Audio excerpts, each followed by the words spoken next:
and advantages of home ownership.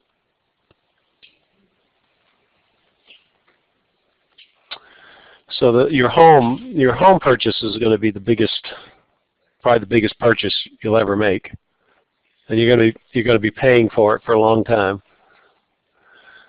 So let's just talk about what's involved in the economics as well as just some of the specifics. So the first thing is, what is your monthly payment? And the calculation of the monthly payment is exactly the way that the monthly payment was calculated for a car loan.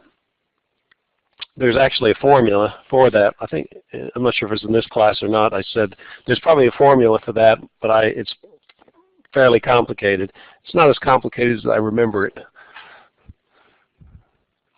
So I'm just going to show you how this thing works, and then we'll. The other way would be to go online and find a home payment calculator and put in the pieces of information. So the input is the number of dollars for the loan, what your annual interest rate is, and how many years you're going to pay it off. So let's just look at a specific example. So let's say I buy a $150,000 home, and the interest rate is 4.5% yearly, and we're going to do it for 30 years, which is the most typical payment, even though it actually is better to pay it off sooner because you're paying less interest. And we'll see how much interest you actually pay on a home loan. It's significantly larger as a percentage than for a car loan because the length of the loan is so much longer. So our equation says that the monthly payment is going to be P, which is the principal, that's the original loan, times the rate, and use a decimal equivalent of 4.5%. You divide by 12. The 12 comes from the fact you have 12 payments per year. You take 1 minus the quantity 12 divided by 12 plus the yearly interest rate in decimal form, and you raise that to the 12 times the number of years, which is 30. So there's lots of ways to make errors on this calculation, and I'm just going to do little bits of it just to show you what the values are of each part. And it seems kind of funny because if you think about 12 is the number of months, but the interest rate is yearly interest rate. It seems kind of confusing at first. It seems like you're mixing the wrong things, but ultimately you're not. It does work out correctly.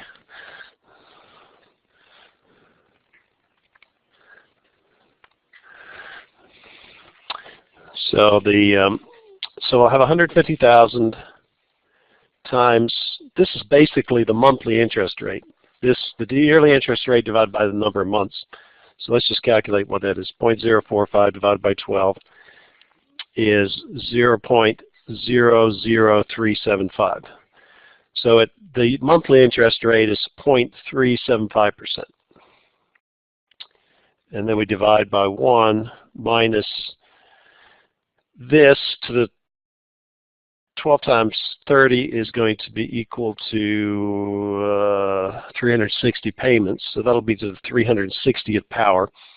So we'll take 12 divided by 12.045, and we raise that to the 360th power.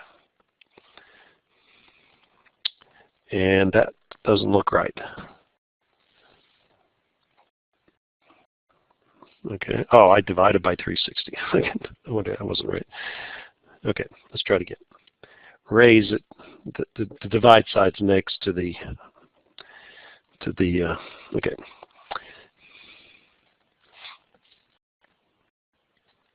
So I get 0.657. That's the result of that part of the calculation. So if I subtract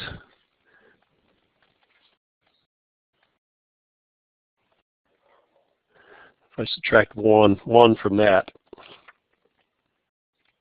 all right, subtract that from 1, I get 0.3428. And so now I'll do the final calculation. 150,000 times 0.00375 divided by 0.3428. And I get $1,640.89.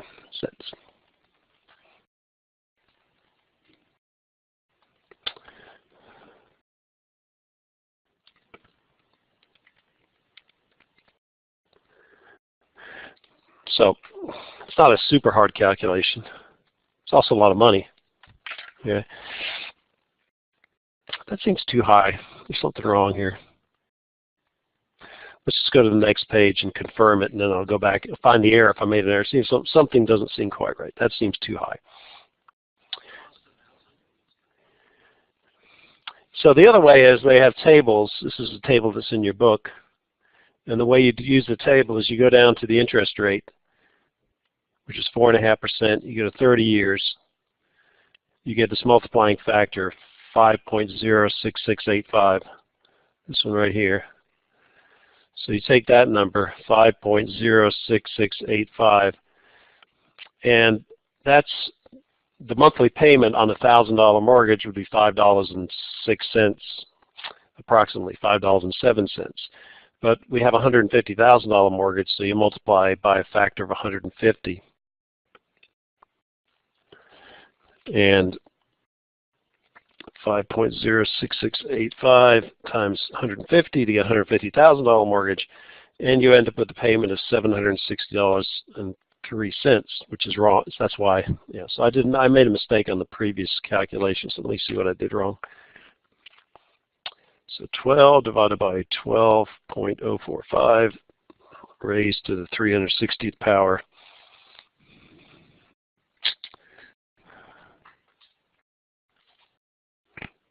Well, that looks right, but I know I did this yesterday and I didn't get an answer. So what am I doing wrong here?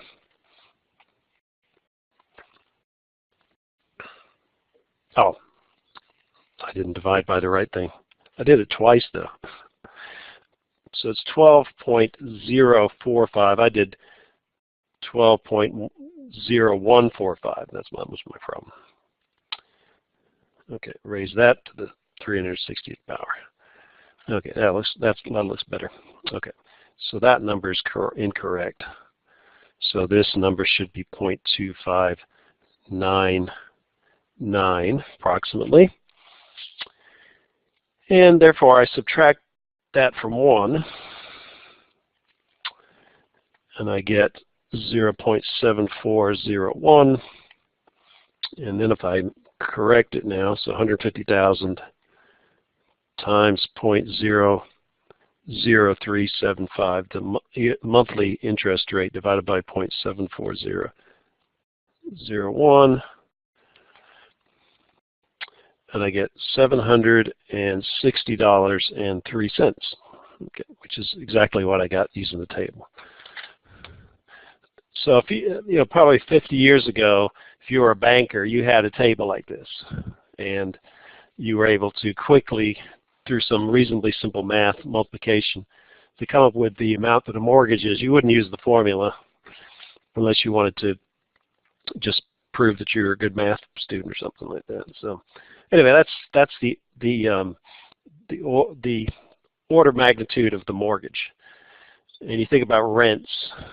I don't know what rents are around here, but I think for a $150,000 house, $750 is probably a reasonable rent for a single-family home. So it's, first you might say, well, looks like it's just as cheap to buy as it is to rent,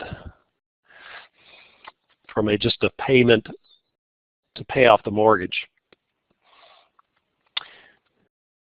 Okay, so we'll come back to that in a minute. This is a little historical information about mortgage rates. So we have 15 rate. The red line is the 30-year mortgage, fixed rate mortgage. So the payment stays the same over the entire 30 years of the mortgage. The light brown is a 15-year mortgage. So you can see that the 15-year mortgage is usually a lower interest rate than the 30-year mortgage. Then you have these adjustable rate mortgages, which you can usually get a lower interest rate when you buy the house, but they have the possibility of being adjusted based on the inflation rate and the rate that the Federal Reserve charges. Those are closely tied. The prime rate is what the Federal Reserve, this is a, kind of indicative of, well, it's usually set by the government to try to to either jumpstart the economy or to minimize inflation. Sometimes those are competing factors. And a one-year CMT index, that's probably, I don't know what that stands for. Okay, but anyway, you can see the fluctuations. And this goes to February of 2013. And they continue to go down somewhat. They're around 4.5% right now, maybe 4%. So they can't go much below that, really. When I bought our house, it was in 1986, which is a little bit before this. But they do go up and down, depending upon when you buy your house. You're kind of stuck with the interest rates at that particular time. If you bought your house, for example, you took out a loan in 2000, which is about here, the interest rates are high. What people might do is, in 2003, they may do what's called refinance their house at a lower mortgage rate to save money, to lower your monthly payments. So that is an option. You're not forever stuck with the interest rate that you have, even with a fixed rate mortgage. It does cost money to refinance your house, but the savings over the long run may be more than the extra you have to pay. There's always a trade-off. Here's another graph, a little simpler. This one does show 1986, and so we got a 30-year fixed-rate mortgage, which is probably this one right here. Yeah, it's that one right there. It was almost 11% versus 4% now. So you'd be paying your monthly payments for the same value house, same amount house would be like over 2 times as much. So if you had a mortgage of $700, now you'd be paying $1,500 back then, relatively speaking. So when we bought our house, we refinanced in about 1990 something. As the interest rates had gone down, then it stayed pretty level for a long time. We paid off our house in 2000. So from the time that we refinanced to the time that we paid it off, we ended up paying more than we had to, so that we paid it off in about 14 years instead of 30 years. And what you do by that is you save interest over the long run. Our oldest daughter went to college in 2000, so we paid off our last mortgage payment, I think it was in May of that year, and she went off to college in September, so the money just went from the bank to Virginia Tech. It was about the same amount of money.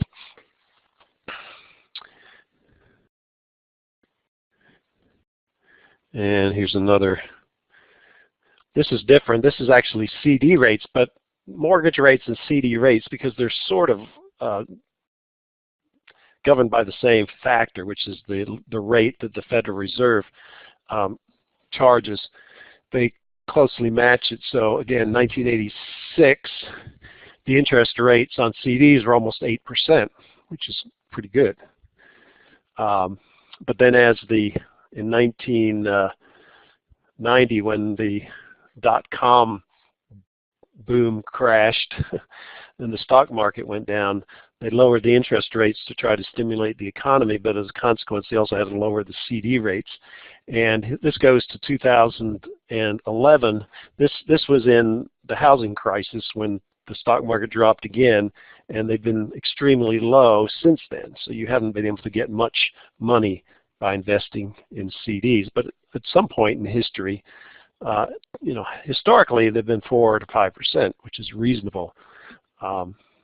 This was when there was high inflation. This is when they're low is when there's usually some economic problem, just to try to stimulate the economy, but it's not a viable way to save much money at that point.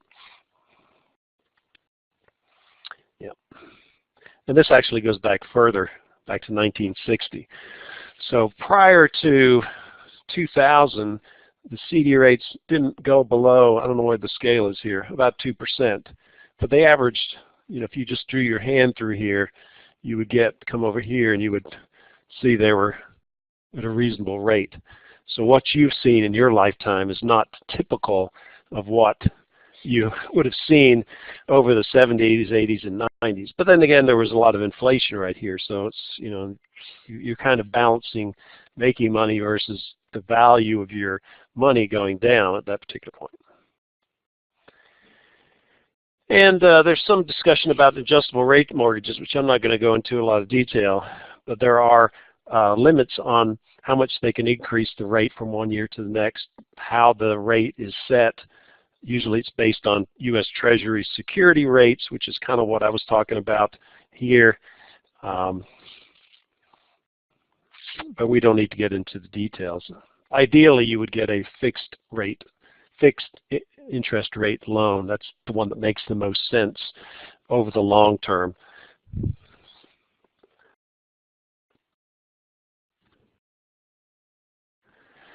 Okay, so now that we kind of know how to come up with the monthly payment from the loan standpoint, when you buy a house, there are a few major costs.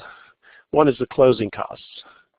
And the closing costs are the fees you have to pay to buy the house. And they can add up to be some reasonable sum. So there are all these fees: loan origination fee, broker loan fee. I don't know what those all need, but you have to do them relative to like the title insurance fee. They do a title search to make sure that the person who's selling the house actually owns the house, so that somebody doesn't come by later and says, hey, actually he never owned the house. So he sold you a house he didn't own. It's kind of, how much do they all cost? Yeah, it's all processing fees. Like, yeah. Yeah, so for example, my brother, when my mother died, we sold her house. And because he got some property near where he lived, actually right next to where he lived, which was worth a fair amount, my older brother and I split the proceeds on the house. But we let him sell the house because he was in commercial real estate, so we figured he knew what he was doing, and he ultimately did find a buyer for it. But the other people wanted a real estate agent to handle all the details in terms of make sure that there was nothing messed up, and then you had to, of course, get lawyers involved. So yeah, some of it you might be able to do without a lawyer, but a lot of it's just not worth taking the chance. But it does come out to be a reasonable, for my mother's house, her house, I think it sold for like $280,000 or something like that. The closing costs were around $6,000. So it's usually about 3% of the sale price, something along those lines. In that case, usually the seller pays, the buyer pays the closing costs. We ended up negotiating that they paid a little more for the house. They didn't negotiate the price on the house down, but we paid the closing costs. And what that did is they didn't have to come up with that cash to pay the closing costs. It just and the assessed value was high enough that it was okay to do that. So sometimes you have that question of who pays the closing costs, but the standard is for the buyer so you have to come up with the money to pay the closing costs, and you also have to come up with the money to pay the down payment, which can vary from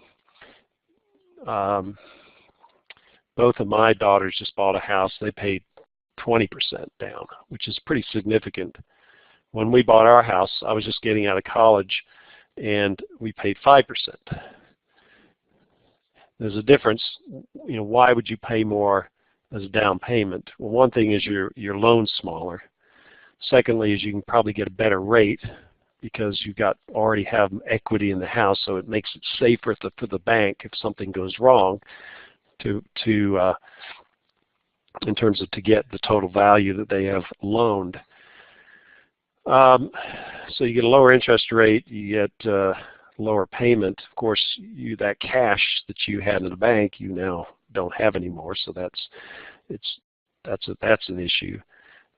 You have what is the other thing I was going to say? If you pay more than 10% down, typically you don't have to pay what's called mortgage. Not what's it called? It's called. It'll come to me in a second. I've got it written down, but it's an extra payment that you have to pay per month as insurance, because people who put less down are probably more likely to default on the mortgage, as well as so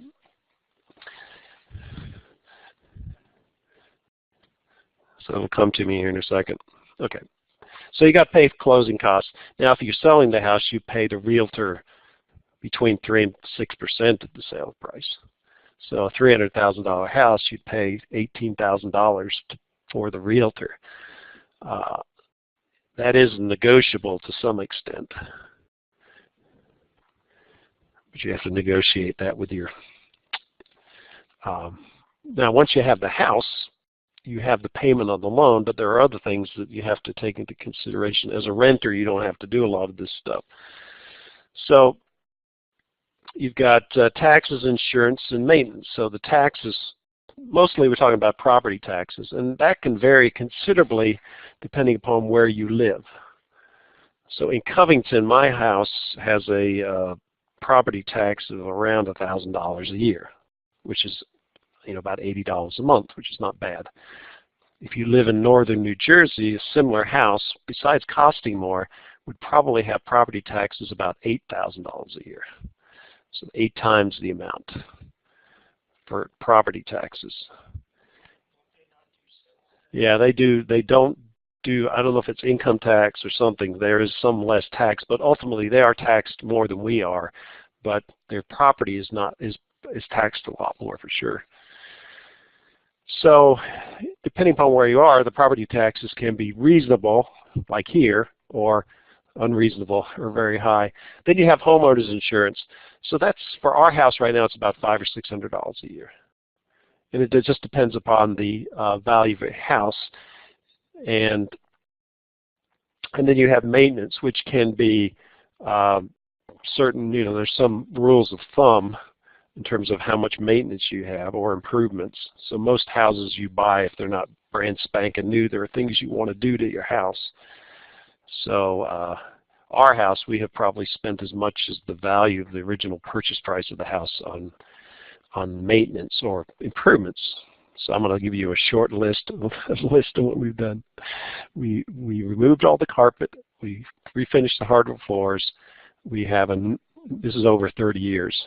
We've had 2 roofs put on, new siding, new windows, new furnace, new water heater, remodeled the kitchen, put on a sunroom, refinished the basement, redid the laundry room, repaved the driveway. It just adds up over and over and over again. I mean, the house is nicer than when we bought it, and but you can, depending upon what you want to do, you can spend a lot of money over the years just to improve things, or just maintenance things like replacing furnaces and hot water heaters. There's no choice there. Appliances break. There's a lot of maintenance involved in a house. So that's my list of all the things that we've done. Okay, so those are all the costs. So we have a spreadsheet we're going to look at in a second, which will look at these for a specific example. Now, there are some tax benefits of owning a home if you do what's called itemized deductions, which you haven't probably had to do. And it really only works if most of the time, if you own a home or if you give a lot of money to charity. as far as reducing your tax burden. But depending upon where you are, the tax benefits of home ownership are less. In Covington, it's probably not that big of an advantage from a tax standpoint, and I'll explain why in a second. If you live in New Jersey and you have a big house with a well-paying job, then the tax advantages can be more significant. So it also depends upon where you are in the loan. You get the most tax benefit in the beginning of the loan because you're paying the most interest at the beginning of the loan. At the end of the loan, there's not that much tax benefit. So I do standard deductions because I don't have a house, and there's no way that the things that are part of itemized deductions. So again, you guys probably have never done itemized deductions, so here's a little bit of idea of the main things. First, the biggest one is usually the interest on a home loan. You used to be able to deduct the interest on a car loan, but they don't do that anymore. Yeah, I guess it's not a luxury. The second thing is your state income tax. So you can include that in your itemized deductions. Then you have property taxes, which these are my numbers for Covington. Now, if you again northern New Jersey, I don't know whether they have state income tax, so you may pay more in property tax and less in state tax. Then you have personal property tax, which is on your car and other stuff. That's not as big as it used to be. And then you can medical expenses, but typically you have to be pretty sick to be able to claim enough to be able to actually deduct medical expenses. Some percentage minimum, and then you can claim above that minimum, but the minimum's a lot of money. Yes. Yeah, well, that could be, yeah, depending on what they do with health care.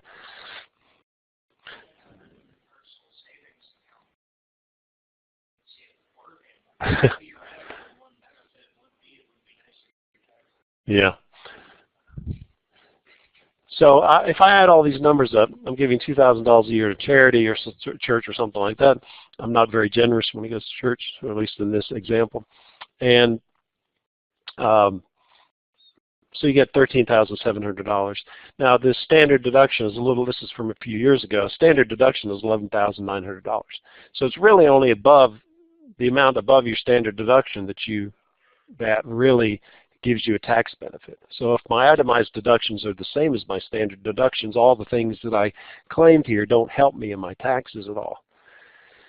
So if you are a modest person making modest amounts with a modest home and a low interest rate, the chances are that the tax benefits of owning a home are not that great.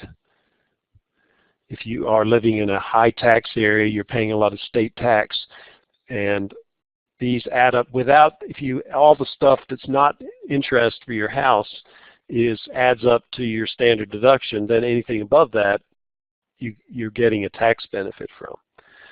So you have to they always sell you that, oh, the tax benefits of owning a home, but it all depends upon where you are. It actually is more beneficial to richer people than it is to not so rich people because of this fact that the standard deduction is always there. So what my advice is, when they try to say, oh, but you'll save this much on your taxes, you have to look into it a little more detail. It may not be as big of a benefit as you think they sell it as. And you can go online and you can create a table. This is borrowing $165,000, and it shows the payment schedule. And you can see that the payment schedule looks exactly like the one for the car, because it's exactly the same calculation. You start with a balance of $165,000. The first month, your payment is $836.03. Your interest for that month is $618. The excess is the principal paid. That reduces your balance by that amount. so that next month your interest is a little bit less because your balance is a little bit less. And just like with a car loan, the interest becomes lower, the principal paid becomes larger percentage-wise. You pay off, you keep paying until the balance is zero, and then you have a house. You paid off your house. And with a fixed interest rate, the payments stay constant. But when you looked at the car loan, this was smaller than that. In this case, the interest is much larger than that. So we'll look at the result of a house loan in just a second. So before I do that, this is a little more tax information. Most of you guys are probably in the 10 or 15% range, but these are the marginal tax rates for this year, for last year. So if you make up to $18,000, this is for married. If you make up to $18,550, you pay a 10% income tax on that taxable income. Now you may not pay any income tax because by the time you take your deduction for yourself, that may be enough to make it so your taxable income is zero. Then you will pay no tax. But if you do have a taxable income greater than zero, you'll pay 10% on the first up to $18,000. And then when you make more than that, then you pay 15% federal income tax. I think people, again, try to tell you, which is wrong, is, you know, oh, what if I earn one more dollar than $75,300, I had to pay 25% on that total amount. Well, the reality is you pay 10% on the first $18,550 you earn, and then the amount beyond that you pay the higher tax rate. Well, it's just some people would, yeah, they'll take, so each, you have to break it up into the first $18,000 of tax you at the lowest rate, and say you make $50,000, then 50,000 minus 18, that excess, they'll charge you at the higher rate. And then if you make more than, you know, the next one. So that extra, you're paying, say if you make one more dollar than $75,300, that $1 they're taxing you at 25%, and then the rest of it they're taxing you this way. So there's no way that, hey, I'm going to earn $1 more and I'm going to make less. You always make more. It's just you get taxed, that marginal additional dollars get taxed at a higher rate. So if your husband or wife says, I'm not working that overtime because if I go, you know, I'm going to make less money because I'll be at a higher tax rate. No. That extra money may be taxed at a higher rate, but it's not going to. You're always going to make more money the more you work. If somebody tells you that, it's because they want to go fishing or hunting instead of working. And nobody's, you know, even at the highest tax rate, 39.6%, I mean, you got to make over $460,000 to do that. So that's probably not going to be the normal kind of person. You're still making 60% of that amount, over $466,950. Okay. The reason I'm showing this is because the amount that you save because of the itemized deductions is higher. You save a higher percentage if you're at a higher tax bracket. So the mortgage interest deduction is more advantageous the higher tax rate you are.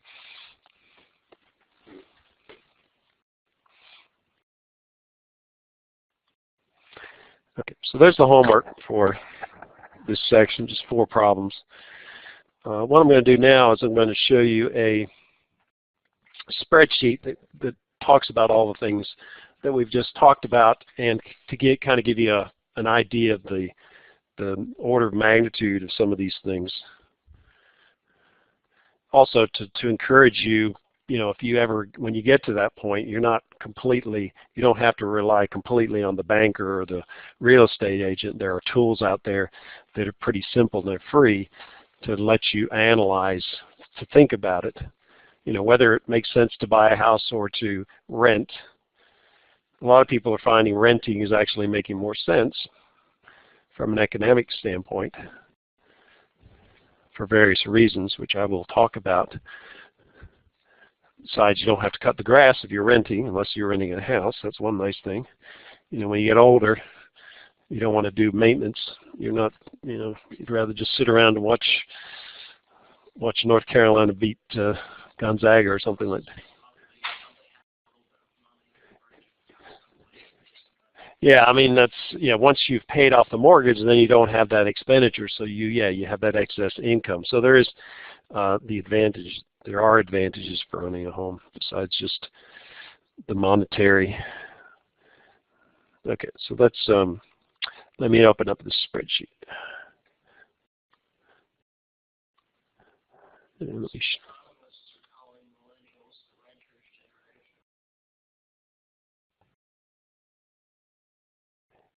you know, one of the issues with millennials is, I think, well, one of the issues is a lot of them have large college loan debts. Yeah. So, you know, if you can't get a down payment, you can't buy a house, and okay.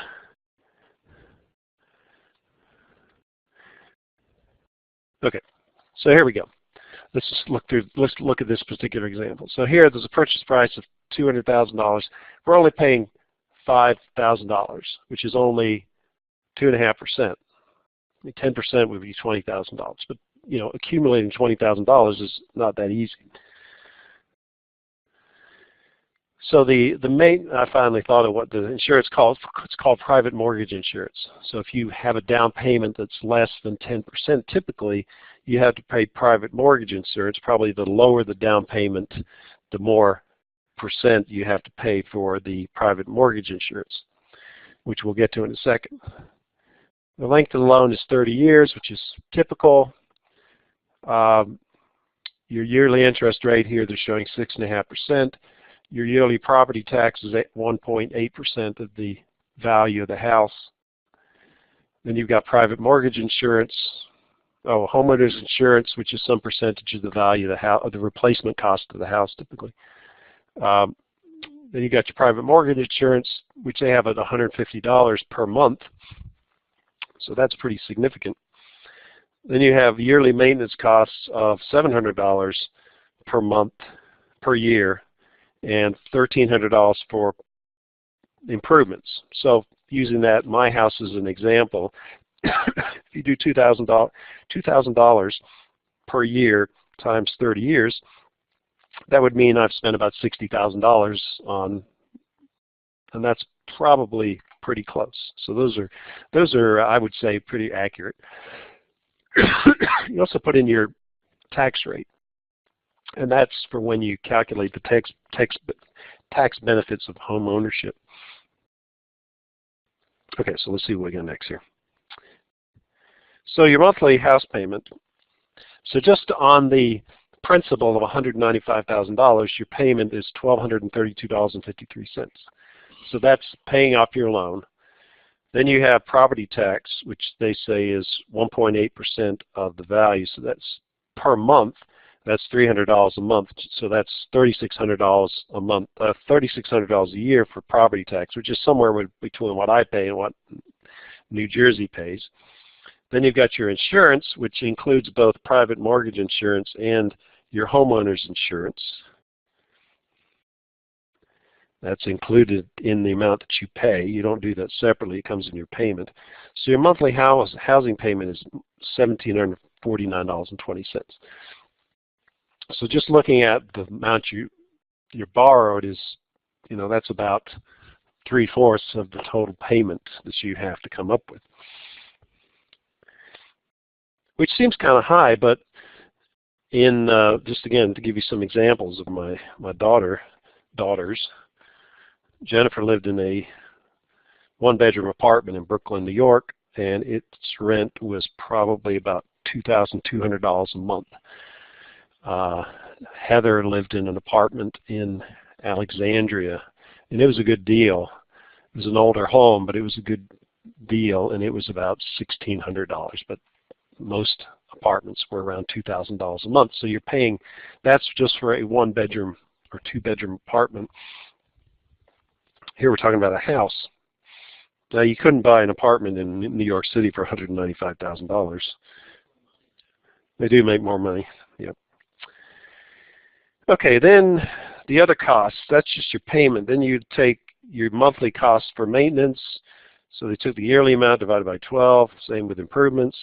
So there's your monthly home ownership expenses, your payment plus these, and this money you don't necessarily put away, but you're going to be spending somehow or another. Whether it's on a yearly basis, you might accumulate it. You're not going to do yearly stuff. You might do something every 3 or 4 years, and then it would cost 3 or 4 times as much in terms of the budget. So now you make an adjustment to your monthly expenses from a tax perspective, and they're assuming that your itemized deductions that don't include the house payment are as high as your standard deduction. So all of the money that you're paying in interest, you get a tax benefit from it. So the tax benefit you get is on the interest portion. This is kind of like the average interest for the entire loan. So early on you get a little bit more, and later on you get some less than this, but this would be the average amount. So if you take this number multiplied by 25%, which is your tax rate, then you would save $337.86 a month on taxes. So you take this number and subtract that number, and you get back to $1,578. So that's the net cost of owning a home. So the tax benefits are about what, maybe 3 out of 18, which would be 1 out of 6. It's about 16%. You're lowering your cost of living or cost of owning a home at about 1/6, 16%, because of the tax. But again, this only works if all of your deductions without the interest meet your standard deductions. If they don't, then you're not going to get as much of a tax benefit from it.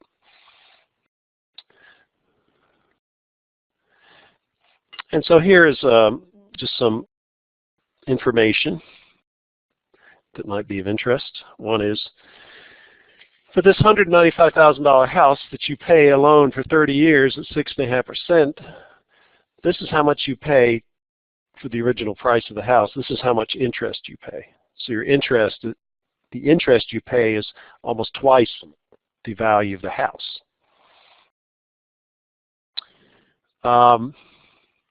This shows the balance over time. The reason it starts off at a lower slope is because I'm paying mostly interest. But as I pay the principal down, the amount going to interest becomes less and the amount going to principal becomes more, and then by the time you get to the end of the loan, you're paying it off pretty quickly, much more quickly. The cumulative interest, same thing. Early on, you're accumulating the interest pretty quickly. As you get to near the end of the loan, you're not paying as much interest. And the cumulative principal goes from 0 to the price of the house, the loan amount. And then you can come up with this amortization schedule, which in this case goes for the entire 30 years. So let's say after 1 year, how much of the house do I own? What's my equity in my house? You hear about equity. Equity means the amount that the house is worth minus the amount that you owe on your loan. So let's assume at first that the housing price doesn't change during that year. So your balance on your loan is $192,820. So you have equity of about $7,200. You have paid for that. You've paid. Where's the cumulative interest here? You've paid $12,000 in interest and about $8,000 in principal. So you paid about $20,000. So this interest is not helping your equity at all. Now, if the housing prices increase, then you have the equity of your down payment. So you got $5,000 equity, but you paid them that. So it's kind of hanging around there, and then you got this additional equity as you pay the principal off. Now, if your housing price went up to $210,000, then you'd have the $10,000 difference between your house value and your original purchase price. plus this difference between the original purchase price and the balance. And that's what a home equity loan is. Basically what you're doing when you get a home equity loan, you're using your home as collateral. And the difference in the two values, the value of your house and the balance of your loan, is your equity plus the increase in purchase price. That's your equity in your house, and you can borrow against that because the bank figures that if you default on the home equity loan, they can get the house. They can get the house and sell it, and they'll come out net pretty even. Now, the reason home equity loans are low is because they do have collateral in your house, and also somebody who is buying a house is probably reasonably financially stable. They've established a history of paying off stuff, so the credit's probably pretty good. And what else could you say about the home equity? So that that's why home equity loans are low, because the risks for the bank are reasonably low compared to other kind of loans. But there's the risk that you're going to lose your house at some point, and so that's another motivating factor. I'm going to make sure I pay off my home equity loan because I have something that I could lose considerably. So there's losing your house versus losing your car.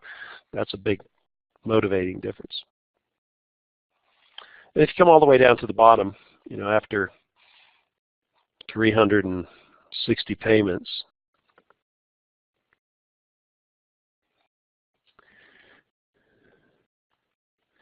there we are at the last payment. So your balance prior to the last payment is $1,225.89. Your interest on the last loan last month is only $6.64. And so, this is the cumulative amount that you've paid off. It's $195,000. That's your principal. And the interest is $248,211. So how do you reduce that paying interest? Well, one is to have a lower interest rate.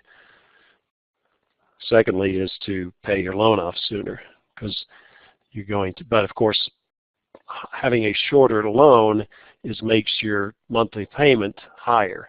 So sometimes, you're limited. As I said, what we did is we started out as new homeowners. We wanted to have a monthly payment that was low, so we went with 30-year mortgage. But once we started getting some salary increases, I'd use that salary increase to pay off more of the loan. Also, after a couple of years, we refinanced it so that we could lower the interest rate. And we ultimately ended up paying off the loan in 14 years, so that saved us a lot of money over the long run. And now, as I said, when our kids went to college, we could pay for their college with the money that we were paying for the loan, and then once they got through college, all that money, now we have that money, I can teach here instead of having to work at Midwest-Vaco because I can afford to do it. So, there's benefits. I don't know if you might not consider this a benefit for me working here, but we have much more flexibility than if we had moved. One of the decisions you make when you get out of college is, where am I moving to, and what's the cost of living. So that was one of the decisions why we moved to Covington. Why would you move to Covington? Well, the cost of living was lower. When I got my master's degree, the job market was really good, and I had like 8 job offers, and they were all over the place. And there was the salary to consider, but a big factor was actually where we were living. So it was interesting. So one of the companies, when I interviewed as an undergraduate, which was just a few companies because I decided to get my master's degree, I had this interview with Exxon, and the guy who was my interview, he's all enthusiastic. Yeah, you need to come work for Exxon, whatever. But then I decided to get my master's degree right after that, so I didn't I didn't get a job. When I got my master's degree, I interviewed with Exxon again, and I got a trip to Houston, Texas. And woo, yeah, living in Houston, Texas. But the interesting thing was the place they wanted me to work was their exploration research department.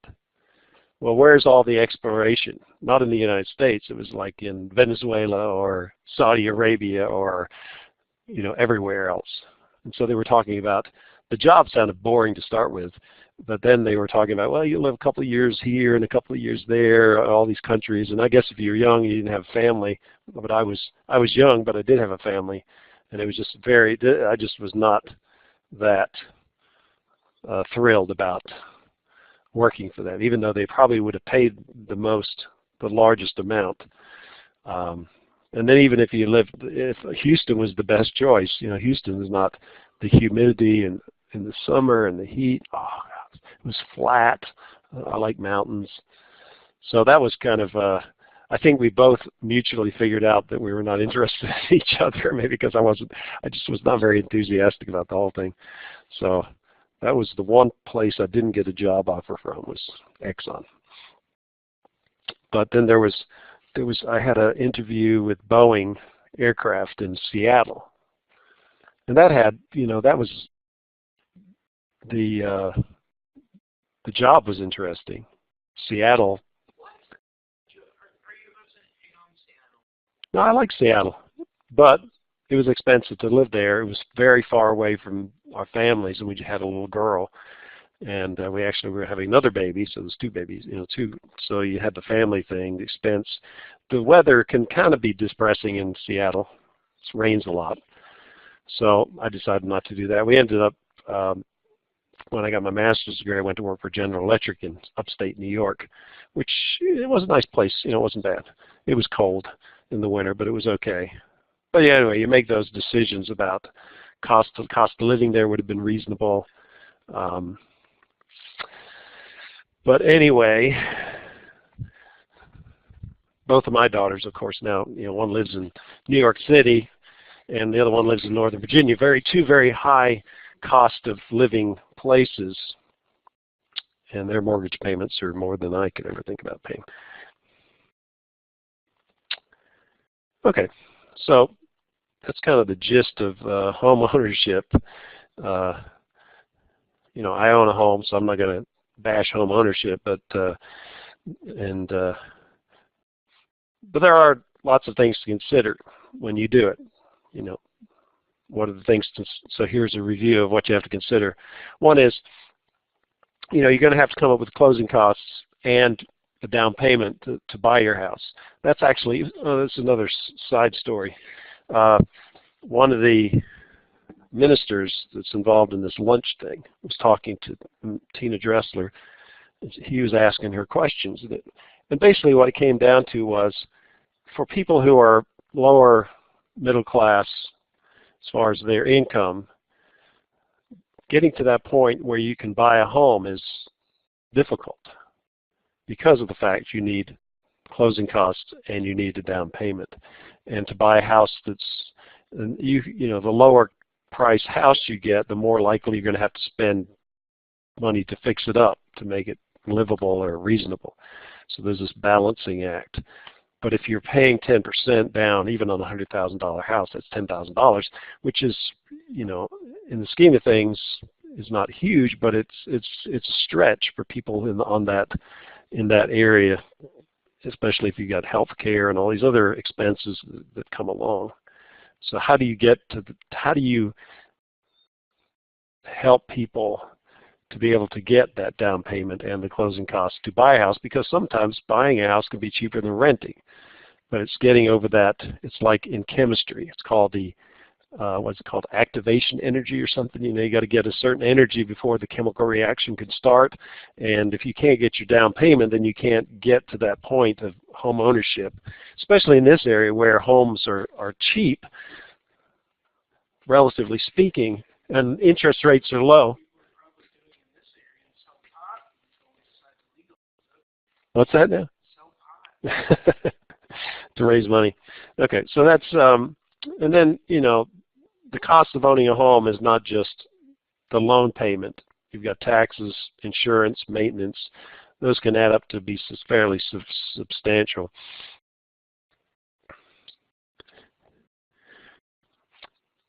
And there are some tax advantages to home ownership, but you got to be careful. Your particular situation may make it, especially if you're in a low-cost area, you may not get that as much of a tax benefit as a bank might tell you.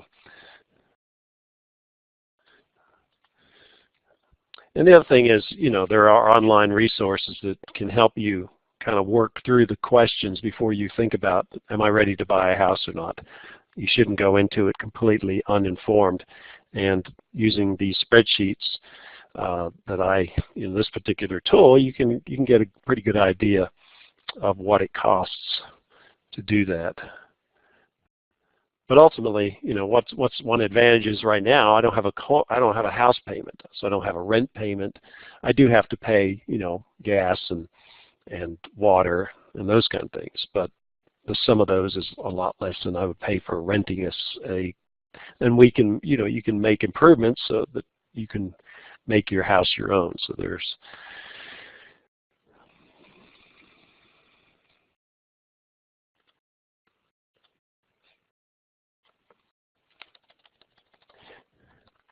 so the latest on the healthcare thing. They're trying again.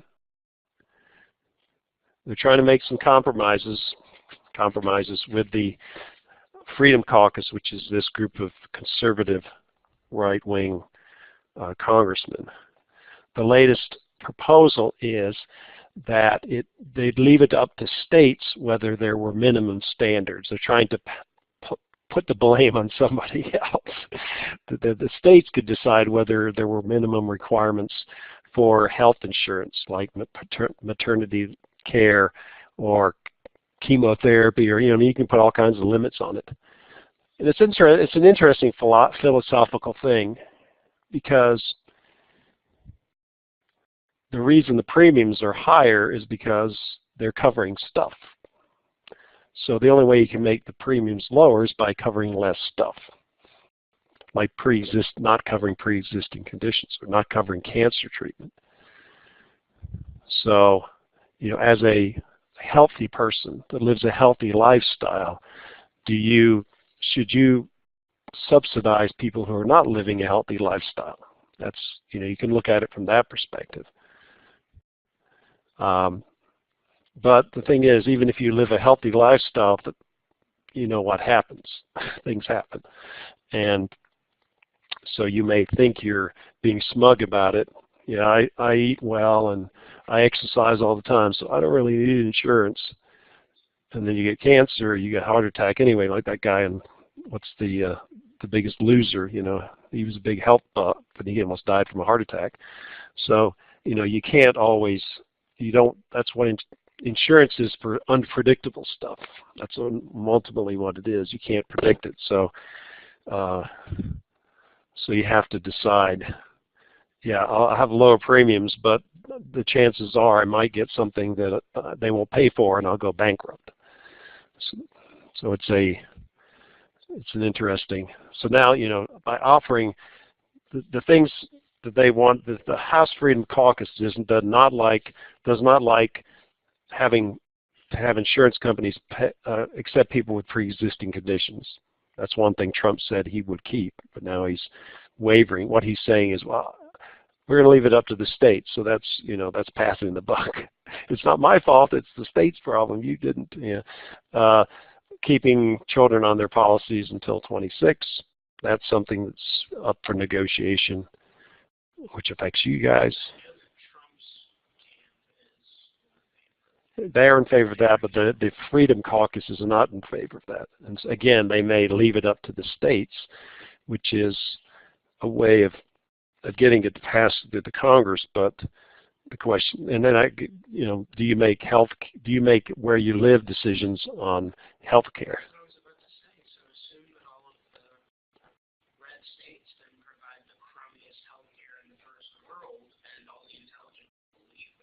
Yeah, because the people who can't afford Yeah. Well, then you just don't have people that are, you just have, well, I'm not going to say that here. Yeah, so there's a lot of things involved there, so it's not going to be good. No matter what happens, they'll say it's great health care.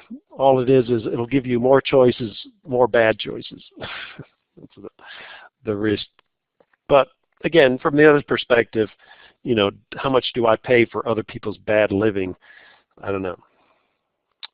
Or are there cases where the money isn't worth spending on it? And that's death panels, but that's ultimately what it comes down to. You have to make, if you don't want to spend an unlimited amount on health care, you have to make decisions about what you should or shouldn't do. And that's, you hate to have to do that, but sometimes you have to do those kind of things, unfortunately. Okay, the last. So your attendance question for today is actually just what I'm going to talk about now, and you can put the answer in. So in fall of 2017, they're looking at increasing the standard deduction. And let's say they increased, I think it's around $12,000 right now. If they increased it to $24,000, what you would have to do is get something beyond $24,000 to get any benefit out of at all of itemizing deductions. So, you know, we saw earlier that the biggest thing is state tax. So state tax is, let's say, $5,000. That's pretty generous. And you've got charitable contributions, charity. Let's say that's, let's say you're very generous. You give $3,000 a year to charity, whatever that is. And the other stuff, medical expenses, you have to have a terrible amount of medical expenses to ever get anything. So these are your two big stuff. So that's $8,000. So you've got to get at least another 8 minus 24 minus 8 is $16,000. So you got to get $16,000 more of itemized deductions to even start your standard deduction. Well, $16,000 of interest on your mortgage, if you take that number and you divide by your mortgage rate in decimal, so you take $16,000 divided by 0.05, that's $320,000 basically. So if you have a house that's is worth, or the mortgage is less than $320,000, then you're never going to be able to itemize. And really the only the excess over that. So if you had a $600,000 house, you take the difference between those two, 600,000 minus 320,000, and then you could take the interest on that amount, and then you could apply that and get a tax break on it. So you get an extra tax break. So you say you have $280,000, and you take 5% of that, which is the interest on that. So 280,000 times 0.05. That is $14,000 a year. And then that number, you're going to pay less tax on that depending upon your marginal tax rate. So let's say it's 25%. That means you're going to save $3,500 per year on taxes. That's the number one. You should put in the just put $3,500. So you're paying a total of $30,000 a year in interest, and you're only able to get 10% or less, a little more than 10% of that back in tax savings. But the reality is, how many people are going to have $600,000 homes? Not that many people. If your mortgage is less than $320,000, you basically don't have any benefit, tax benefit from owning a home. It's just as easy to claim the standard deduction, which is ultimately getting rid of the homeowners, the benefit for home ownership in the tax system. Topic in this section is is about the different kind of investments. So we've talked about, we'd like to get a certain return on our investment so we can retire. The spreadsheet we looked at showed 6% while you're trying to accumulate wealth, which usually means when you're working. And when you're spending your wealth is when you're retired. So to be able to match those targets so that you can retire comfortably or retire at all, how do you get to that point? Because it's not a, of course, if the risk was the same for all investments, you'd always pick the highest return. But unfortunately, the higher return usually is more risky. So let's just talk about those kinds of different investment options. And of course, there are more than this, but these are the kind of the general ones that a normal human being and not some rich person that can gamble their money. So the first thing is what I call savings, and the savings is basically, if you go to your hometown bank, their business model. Their business model is that people will put money in the bank. Typically, they will give you they have CDs, which has a certain interest rate that is mostly set by the market, and the market is mostly set by the government, the Federal Reserve, what they set as the interest rates. So let's say it's 1%. You get 1% of your CD. So then the bank lends that money locally to people doing the two main things that you borrow money for, which is buying cars or buying homes. And so the interest rates that they charge for the loans has to be greater than the amount they're giving for the deposits.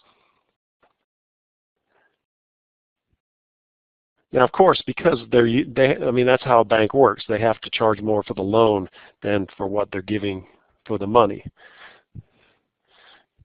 And that difference has to be sufficient enough to pay the salaries, to pay the loan on the bank building, and to give some return to the people who have shares in the bank, as well as cover any losses from people defaulting on their loans.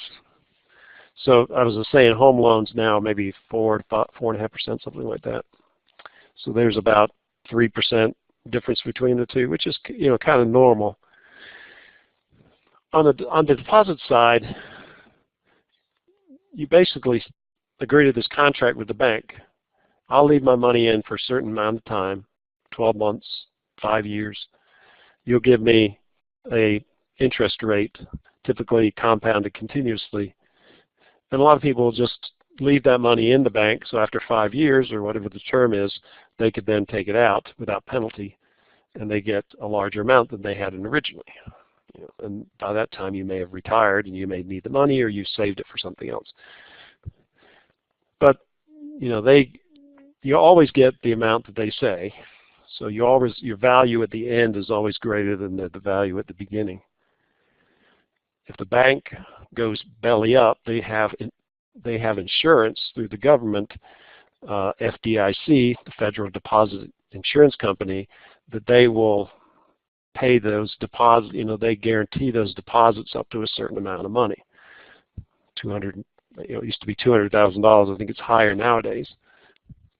So it's very predictable. The risk to you is very low.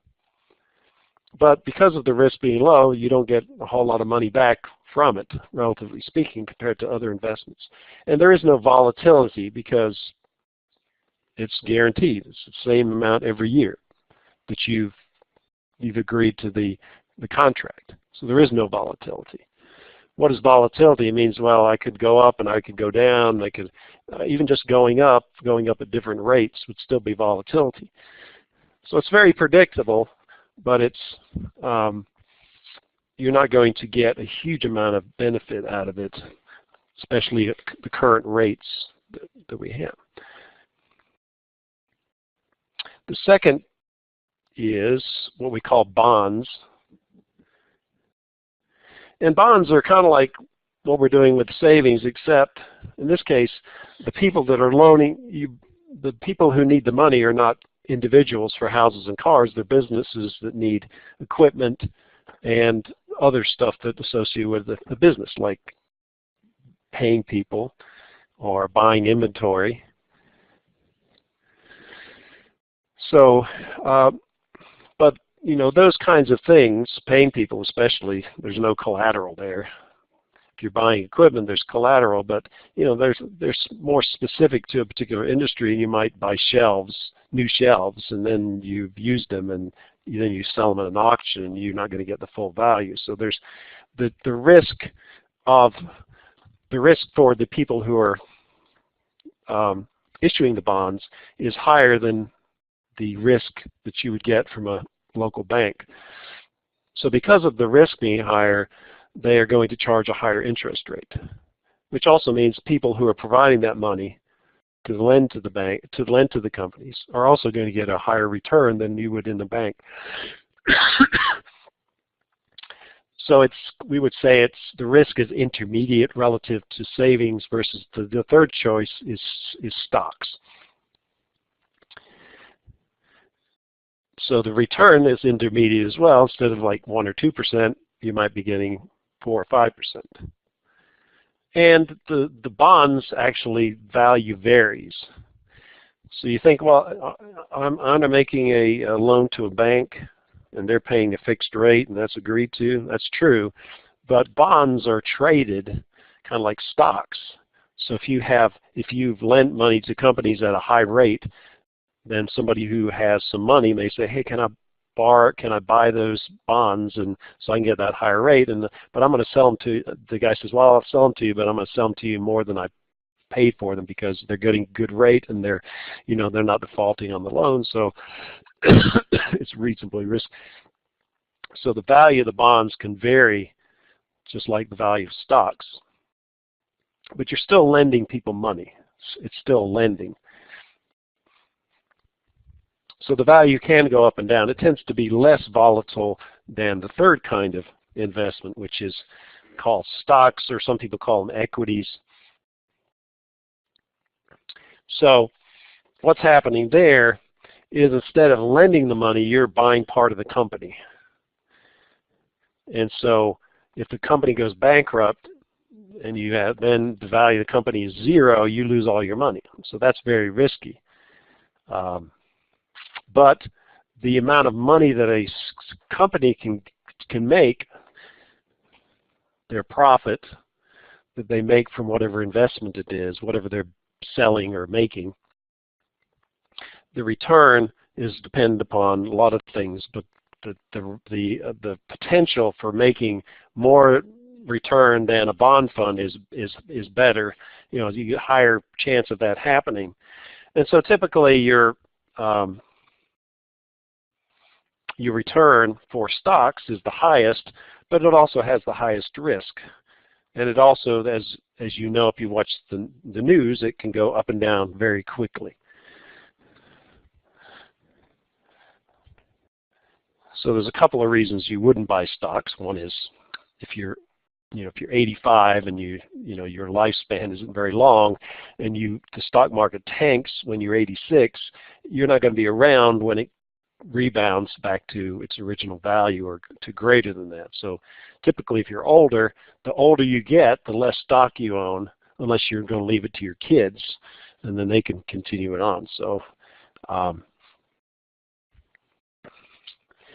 so you kind of have to balance these three things: risk, return, and volatility. And it all depends upon your tolerance for risk. Some people's tolerance is low. My wife's tolerance is low. Mine, yeah, some people's tolerance should be lower, but it's not. Because here's a scenario it happened with my wife and happened when I was talking to Kathy Nicely yesterday. Things are going well, the stock market's strong, you're like, okay, I'm going to buy some stocks because everybody else is doing really well. And then the stock market tanks. And you're like, oh my God, we're going to lose all our money. Sell, sell, sell. But it's only half its original value. We're only going to get, yeah, but that's at least half the original value. Sell the stuff. And then what happens is the stock market comes back up and it regains its value fairly quickly, and then it passes where it was before. And so those people who bought the stocks originally were not tolerant to the risk, and they end up losing money because of it. Yeah, right. Yeah, they overreact. So it takes a certain amount of either ignoring things and just letting it do what it does, which is kind of what I do. But there's also just balancing each kind of investment depending upon where you are. As you're younger, you're more tolerant of risk because you're planning on using that 30 years from now. Whereas if you're 85 years old, you're going to use it pretty soon. So there's the balance between those two. And so next time we'll talk about more about these different kinds of investments and about what's really going on there. It may not make you feel any better about stocks, what I explained, but at least you'll have some idea. You'll be informed as far as that's concerned.